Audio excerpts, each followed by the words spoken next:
Assalamualaikum warahmatullahi wabarakatuh. Jumpa lagi dengan saya Dr. Hewan Mirza Yusa.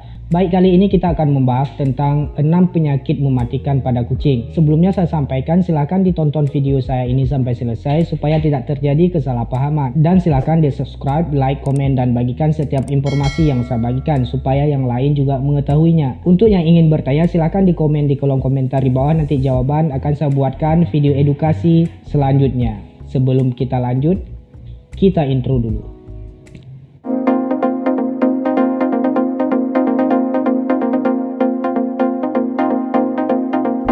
Baik, kita lanjut ya.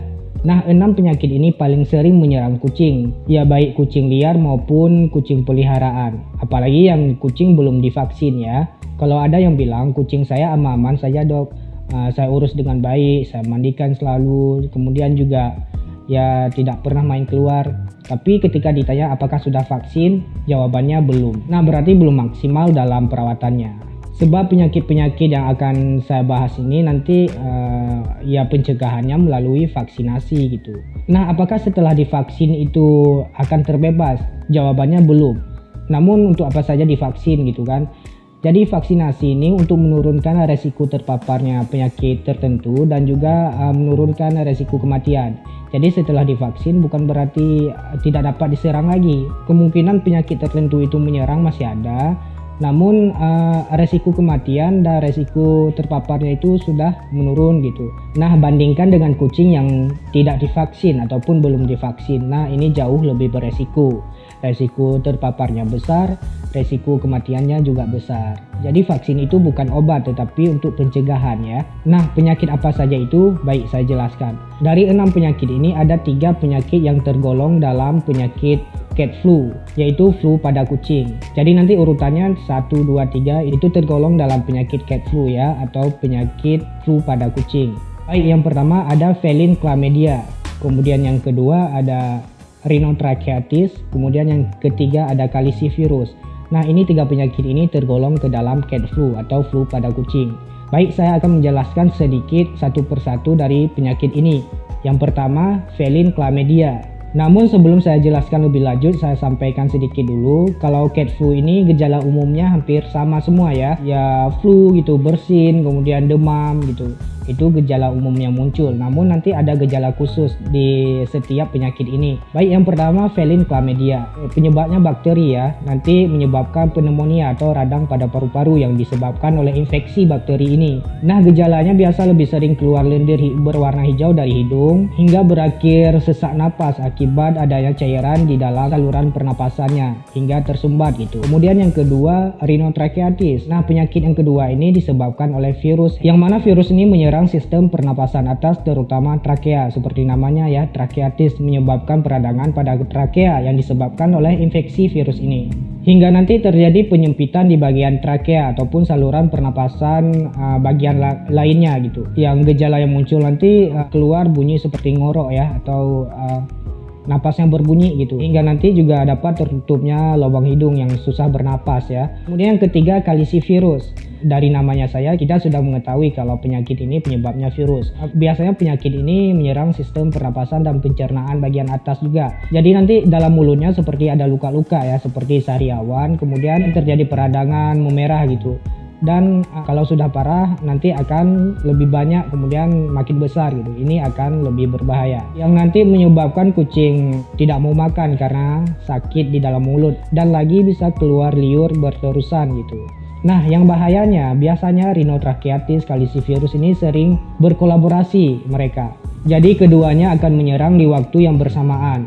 Baik, 3 penyakit yang saya jelaskan tadi tergolong dalam penyakit flu pada kucing atau cat flu. Oke, baik, kita lanjut ke nomor 4. Nomor 4 ada panleukopenia. Nah, panleukopenia ini juga penyakit yang disebabkan oleh virus. Dari namanya panleukopenia. Leuko atau leukosit itu sel darah putih. Jadi penyakit ini menyerang dan menekan pembentukan sel darah putih. Nanti ketika sel darah putihnya berkurang, otomatis sistem pertahanan tubuh juga akan melemah. Karena sel darah putih dalam tubuh ini ibarat tentara ya. Jika tentaranya sudah melemah ataupun tidak ada, maka kondisinya akan sangat berbahaya. Dan nanti infeksi baru atau infeksi sekunder akan bermunculan. Kemudian penyakit panleukopenia ini tidak hanya menyerang sumsum tulang belakang ataupun menekan pembentukan sel leukosit atau sel darah putih, tetapi juga menyerang bagian sistem pencernaan yang nantinya dapat menyebabkan muntah, diare, atau dalam kondisi yang sudah sangat parah dapat menyebabkan diare darah. Nah, ini sangat berbahaya. Jadi nanti ketika ada kucing kalian diare ataupun muntah, ya segera lakukan pemeriksaan di dokter. Jangan-jangan nanti adalah salah satu gejala yang muncul akibat panleukopenia. Tapi bukan berarti ketika kucing kalian muntah ataupun diare itu penyebabnya satu-satunya hanya karena panleukopenia. Tidak. Penyakit yang lain juga sering muncul gejalanya diare dan muntah. Kemudian yang kelima, ini penyakit yang kelima, FIP atau Feline Infectious Peritonitis, atau juga lebih dikenal dengan feline coronavirus, virus corona pada kucing. Ingat, bukan COVID-19. Walaupun namanya corona, tetapi tidak sama dengan COVID-19 ya. Mereka memang satu family, tetapi berbeda. Kalau coronavirus pada kucing ini tidak menyerang manusia, hanya menyerang sesama kucing. Jadi dia menyerang selaput peritoneum yang tipis di bagian perut, yang menyebabkan nanti ada terjadi akumulasi cairan di dalam rongga perut. Jadi kucing kalian nanti akan nampak seperti hamil ya. Apalagi terjadi pada kucing jantan. Nanti jangan pula, kenapa dok kucing jantan saya hamil? Padahal bukan hamil, namun terjadi akumulasi cairan di dalam rongga perut. Nah, cairan itu harus dikeluarkan, kalau tidak akan lebih memperparah keadaan. Nah, FIP ini jauh lebih berbahaya karena kalaupun dikeluarkan cairan dalam rongga perutnya, ya kemungkinan untuk kembalinya juga besar. Kemungkinan untuk kembali cairan itu juga lebih besar. Ya kalau dikeluarkan itu hanya untuk meminimalisir aja ya. Jadi dia biar tidak tersiksa kali gitu. Nah, apakah sembuh setelah terkena FIP? Kemungkinan untuk sembuh ada, namun sangat kecil. Nah, berdasarkan dari pengalaman yang sudah pernah saya tangani dari awal saya praktek sampai sekarang, sangat sedikit kucing yang bisa bertahan jika sudah terkena FIP. Karena ketika akumulasi cairan yang terjadi di dalam rongga perut dapat merendam semua organ. Nah, ini sangat berbahaya. Oke, baik, kita lanjut. Penyakit yang terakhir ya. Nah, penyakit yang terakhir ini penyakit yang sangat populer di Indonesia. Walaupun umumnya terjadi pada anjing, namun tidak jarang juga menyerang kucing, yaitu penyakit rabies.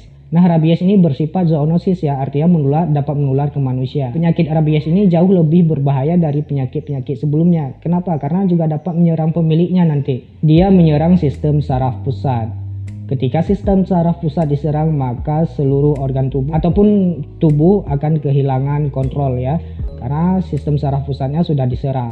Jadi penyakit ini tidak hanya berbahaya pada kucing, namun juga pada pemiliknya ataupun manusia umumnya. Baik, sekian informasi dari saya, semoga bermanfaat. Jadi sudah jelas kan?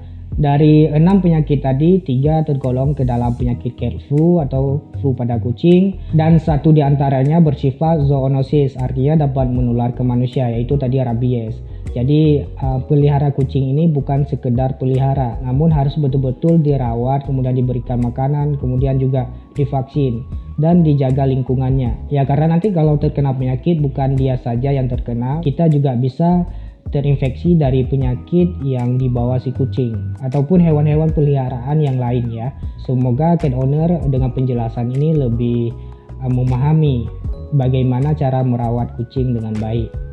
Baik, sekian informasi dari saya, semoga bermanfaat. Silahkan dibagikan video saya ke yang lain supaya yang lain juga mengetahuinya. Dan mari ikutin terus video edukasi yang saya berikan supaya cat owner juga teredukasi. Sekian, assalamualaikum warahmatullahi wabarakatuh.